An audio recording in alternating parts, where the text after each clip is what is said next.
Think 4 Hours for Jesus vous apporte la méditation du jour.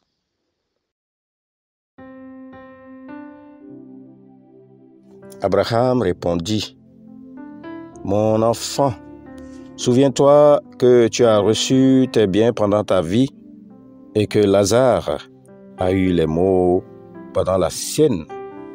Maintenant, il est ici consolé et toi, tu souffres. » Amen. Évangile de Jésus-Christ selon Luc au chapitre 25. Combien coûte une âme? Une 250 Testarossa, la voiture la plus chère au monde, coûte environ 40 millions d'euros. C'est une Ferrari 0 km. Un sandwich coûte environ 7 à 8 euros, avec 2 steaks et un fromage accompagné de frites. En Afrique, une baguette de pain ordinaire coûte environ 175 à 200 francs. Mais bien-aimés en Christ, nous connaissons tous les prix des produits que nous affectionnons et que nous consommons régulièrement. Même la bourse des valeurs peut facilement évaluer une action selon les tendances des fluctuations. Mais connaissons-nous le prix d'une âme? Connais-tu le prix de l'âme de ton frère ou de ta sœur qui est à côté de toi? Celle qui est dans ton église, sur ton lieu de travail, dans ton école. Le test de méditation de ce matin à la lumière de la parole nous éclaire sur le véritable prix d'une âme. Jésus raconte à ses disciples l'histoire de Lazare et du riche homme, tous deux dans l'au-delà et soumis à la même sentence. Bien-aimés dans la foi, quelle est la leçon que nous devons retenir ce matin? Nous devons comprendre que quels que soient nos biens matériels, notre rang social, notre intelligence, nos talents ou nos compétences,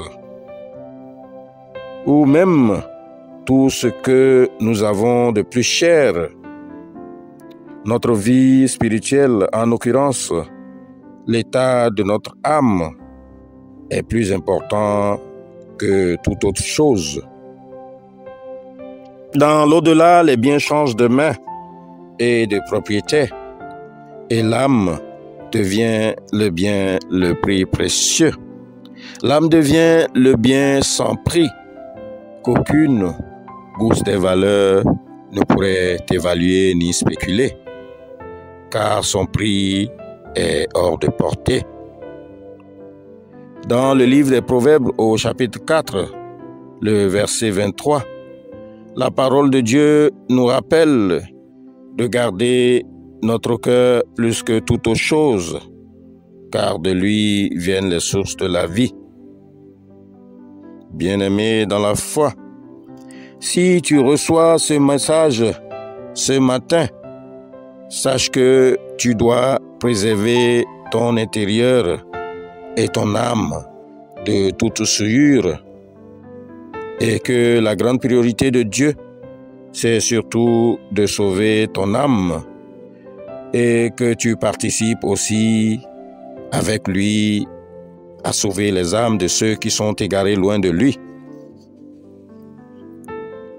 La parole de Dieu nous dit dans l'évangile de Luc, « De même, je vous le dis, il y aura plus de joie dans le ciel pour un seul pécheur qui se répand que 99 justes qui n'ont pas besoin de repentance. » Ma sœur, mon frère en Christ, acceptes-tu ce matin d'aider ceux qui sont autour de toi à faire la paix avec Dieu et avec le prochain?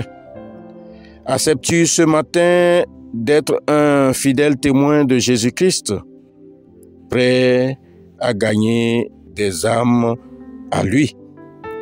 Quelle que soit ta réponse, la parole de Dieu t'exhorte et t'encourage à garder ton âme loin de toute souillure, à participer à l'œuvre de l'évangélisation, à apporter la parole auprès de ceux qui n'ont jamais entendu parler de Jésus-Christ, afin que leur âme soit gagnée pour le royaume de Dieu.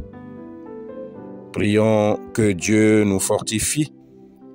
Prions que Dieu fortifie notre volonté à participer à son œuvre. Amen. Je vous souhaite de passer une excellente journée dans la sanctification. Shalom.